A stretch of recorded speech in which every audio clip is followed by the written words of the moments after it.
Tanya said, I will talk more about defined microbial communities and in the perspective of a biological resource center, which can be either a culture collection or a biobank.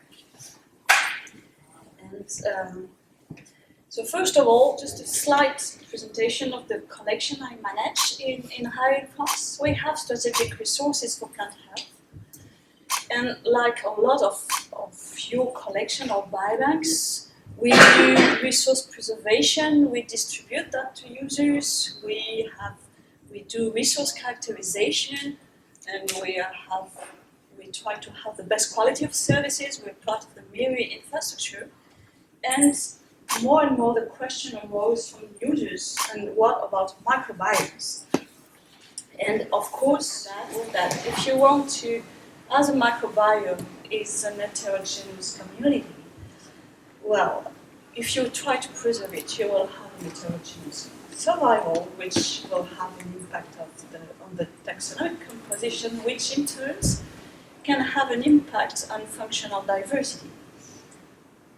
And a way to try to minimize that is to work on preserving defined microbial communities. So a DMC is a community which is built by bringing together individual strains of interest in order to fulfill specific activities in a specific environment.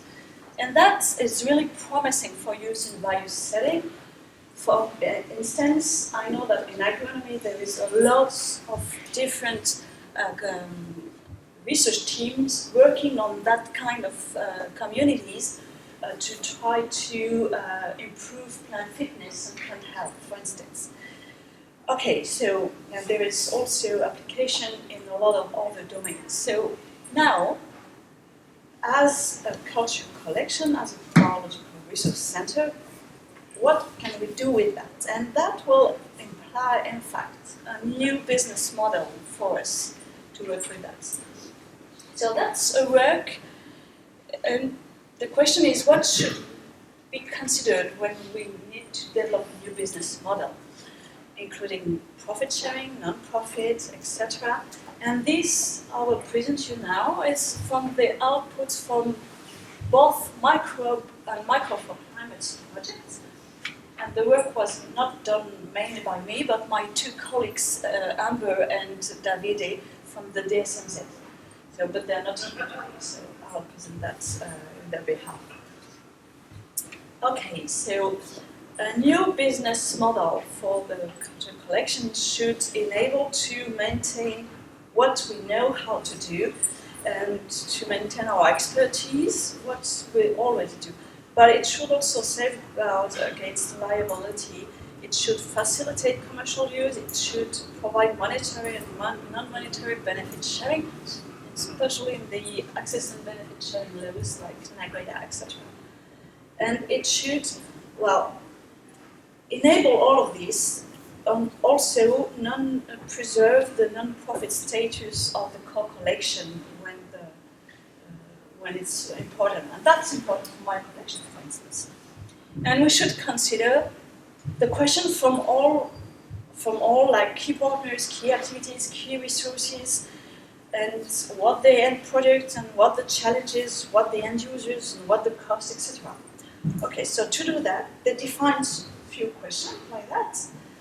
And to understand how it could be done, they had a look to the DSMZ because they were there.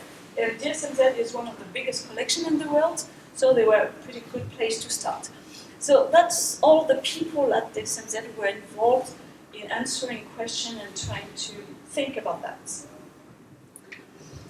And okay, so in DSMZ, they said that they have two activities around the DMCs.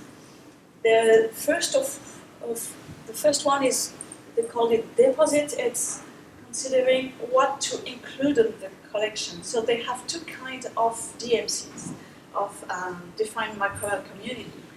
First, they have a microbiome set. For instance, you try to go into a specific environment and to isolate everything you can isolate. And so that's a set of strains from a well-characterized microbiome. You can distribute the strains, the isolates as a set or separately, and you have to present. You can present them to the customer as a defined community. They also have some premixed communities. It means that instead of distributing isolates in single strains, they distribute some premixed things, and for instance, in 2 or 3 different vials, you just have to mix them up when you arrive and go on with that. That's really research intensive to develop and produce. So maybe it's not adapted to every question or every model. But it's potentially unlimited as long as you've got the original strain, so that can be nice. And alongside the deposits and what to include in the collection, they have services. They have requests for creating defined microbial communities, and that can be a complex process, and it needs strong coordination between the curators and the scientists, etc. So a bit more in details. For instance, deposits of a set of microorganisms, so they have several of them. I will present only one. So they have, for instance, this Arabidopsis microbiota. There is a research team who deposited 434 isolates from this Arabidopsis healthy plants, leaves and roots. That's really interesting for the community because we need to have access long-term to these organisms, and it's really relevant for research because it can help answer a question in agronomy, etc. The challenge is, okay, as a collection, 434 strains is quite a lot. And it's overwhelmed the normal capacity of a curator, and it's really time intensive to process. And they stated that in DSM that they have a capacity per curator of about 250 strains. What was interesting is that my collection, which is like 100 times smaller, will have the same capacity. So it's something probably not physical, but humanly possible to include that in 1 year, because we have a high quality standard associated to strain deposited in our collections. And maybe that we need to think something else about that. But still, quality control is still needed, and the size, so maybe the size of microbiomes needs to be scaled down, maybe by focusing on some specific keystone taxa, but that's entirely another question. And they had to design a new deposit procedure for bulk deposits. So they built the form, they test and they try now, so you can, if you want to deposit a box with them, you just contact them, and then you send like 10 strains, they test everything else, and when they validate, they say, okay, now you can send, but 30 by 30, to not overwhelm the process, etc. It means that we need collectively to invent a new model, to design new ways to manage biological resources and to scale it, actually. And they also have this premix community about the mouse, gut mouse microbiota, which is pretty interesting. So they have this community, so they send you out some vials, you mix that up, and you inoculate your mouses with that. And the needs here, it's because it's easy, it's more or less standardized, and it's homogeneous, and there is an international way to do that. But the challenges were that it was very difficult to define the right proportions. It's highly research intensive, and to ensure quality and cell counts and so on. Most of the bacteria and other, I think it's only bacteria inside that are anaerobic, so that's even more difficult to handle. And they had to handle the differences in growth rates and media, etc. So the preparation itself before sending that out to customers is pretty hard. So it's limited, and that works for the guts of the mouse, but it can work only for a limited model, and if the model are shared by a large community.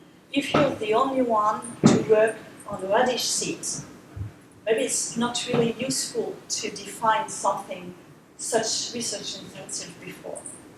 And among the services, what they do at DSMZ, they have questions for requests for microbial mixture and microbial quantification, and actually the demand is growing.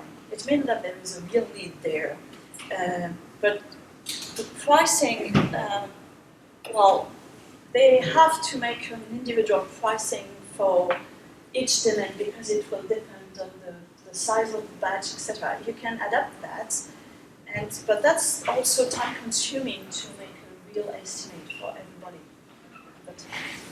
So it's limited to few requests only. And okay, doing this work, some questions emerged, and these questions are found that valid for more than the DSMZ only. So first of all, how should we name the DMCs and what nomenclature to have? So all the collections in the world today use names like DSMZ 1 or CFBP 1432, for instance, but that works only for pure isolates, and we need to keep them for pure isolates. So we need new name formats.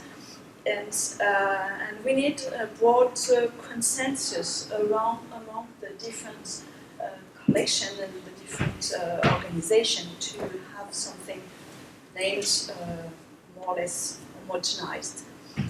And the question also is how DMC should be presented to customers. So at DSMZ, they had the eaten special groups of organisms. They just changed how they do that. So now they have a specific web page for this. So the last time I had the info, they were looking for a new solution, but today I had the info that they changed it. So that's something also to be considered. And there is a problem also with the data because, well, if you have only a single strains, you can manage your collection with Excel sheets. Well, it won't be really easy, it won't be the most practical, but you can do that. With DMCs, so you may have several DMCs, some having the same strain in it, and maybe not, and you have to keep track of everything, and that the Excel will show its limits. So you need something else. You need to design a database allowing to link between samples, to link complex communities, mixed entries. It must be meaningful and usable, and you have to make a straightforward distinction between the different resources in the collection. And you need also to be able to say your users what is stored, what kind of quality, and that's really important to be clear on that. And the pricing also needs to be thought again because it's more resource intensive for producing, controlling, etc. But the pricing should be adapted and transparent, and if it's too expensive, it won't answer to the users. So we need to find out something like that. So finally, for the DMCs in biobanks, what's needed? We need to change our capacity to be able to handle larger deposits. We need streamlined logistics, we need data management adapted to that. For instance, set of strain premix, how do we include that in the collection? And we need to define services to the users, and maybe every biobank, every collection should say, okay, I focus on that, and I may not be able to offer all the services. We need also standard operational procedures, because for now everybody is developing these ones, and it's not harmonized, but it's maybe a bit too early yet to have something harmonized, because we're still figuring things out. We need pricing policies, and we need legal safeguardings.